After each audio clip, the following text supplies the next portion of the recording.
Good evening and welcome to the Republic. Today we are going to continue our video about Bitcoin, its founder, and the country who decided to adopt and use crypto for daily economy. Be sure to watch our first video before you watch this one. Previously, we have talked about Dorian Nakamoto being accused by Newsweek as the real Satoshi Nakamoto. But there was also Craig Wright, who claimed to be Nakamoto and even had the support of Wired magazine. Up until now, Dorian remains the most popular candidate for Satoshi Nakamoto's real identity because the article's author also claimed that Nakamoto stated he was no longer involved with Bitcoin and that he had passed it on to someone else.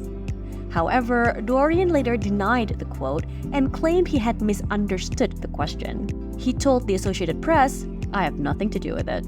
Whereas in Craig Wright's case, Wired magazine wrote he had obtained the strongest evidence of the true identity of Satoshi Nakamoto. When asked about his credentials, Wright claimed he was a little bit of everything. He listed his degrees, including a master's in statistics and 2 doctorates. He also said, "I've been involved in all of this for a long time. I've been trying to keep my head down." The claim immediately raised doubts. Wired magazine followed up its report to note several inconsistencies in Wright's story.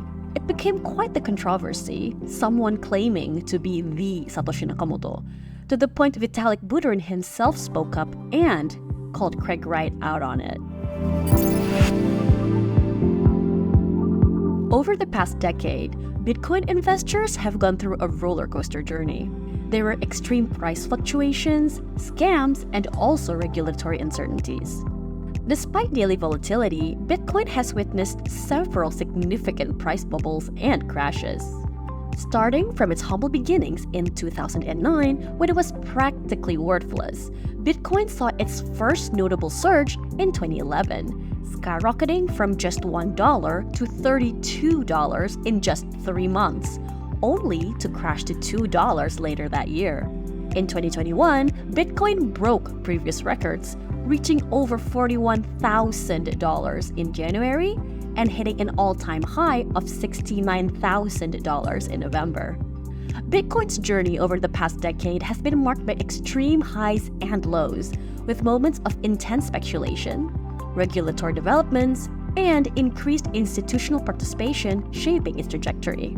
For anyone interested in learning further about this, you can go straight to the Republic DAO website and head on over to the news section to read more in depth. The link is down below in the description. More and more regular businesses and people are getting into Bitcoin, from your local restaurants and law firms to big online stores like Namecheap and Overstock.com.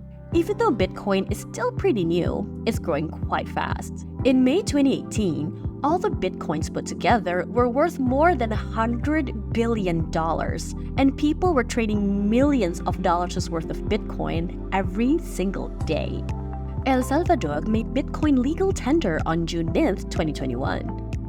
A significant moment for Bitcoin and crypto at large, El Salvador is now the first country to recognize Bitcoin as a form of payment for all forms of monetary debt. It has since made Bitcoin investments and holds over 2,700 Bitcoin in its treasury, a position that has yielded over $3 million in unrealized profits so far. El Salvador's announcement surprised a lot of people, and now other countries are thinking about doing the same.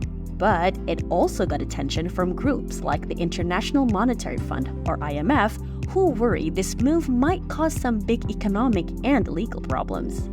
Right now, there are about 18.4 million addresses that hold at least a tiny bit of Bitcoin.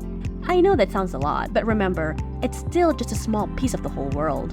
As El Salvador starts using Bitcoin more, there will probably be more challenges up ahead. But if everything goes well, it might convince more countries to use Bitcoin too. If you enjoyed diving into the world of Bitcoin with us today, don't forget to like and subscribe to Republic DAO. Until next time, take care and stay curious.